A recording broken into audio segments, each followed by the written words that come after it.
Hope Kids. I'm Miss Kristi. I'm going to read you a story today, but I want you to remember that yesterday Michael read a story about stars.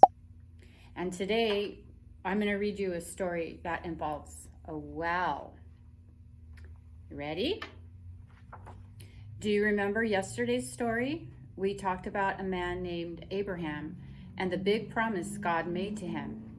God's big promise was that one of Abraham's great-great-great-grandchildren would be a child who would bring God back to earth. God kept his promise all right. He gave Abraham and Sarah a son named Isaac.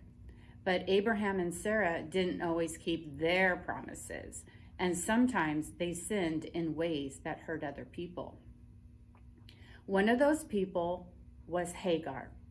Hagar lived with Abraham and Sarah, but she wasn't treated very well at all.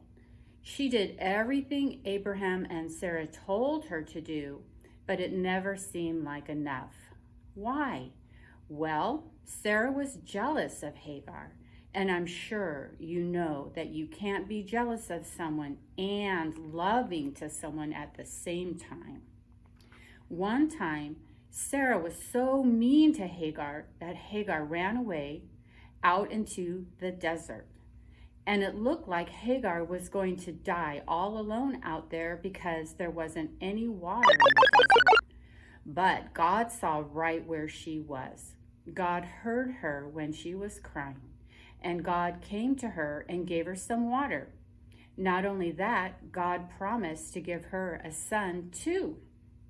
Hagar was surprised that God looked out for her, so surprised that she gave God a special name that means, God sees me. I wish I could tell you things were better after that, but when Hagar went back to Abraham and Sarah, they weren't any nicer. So Hagar had to leave again, this time with her son. And just like the last time, they were wandering around in the desert with no water. Just like the last time, it looked like Hagar and her son were about to die. Just like last time, Hagar began to cry and cry. But just like last time, God saw her. Just like last time, God heard her.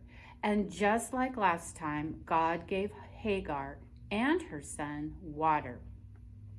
You see, God was with Hagar, even when Sarah was mean to her, even when she felt alone in the desert, even when she thought she would die from thirst, God was with Hagar.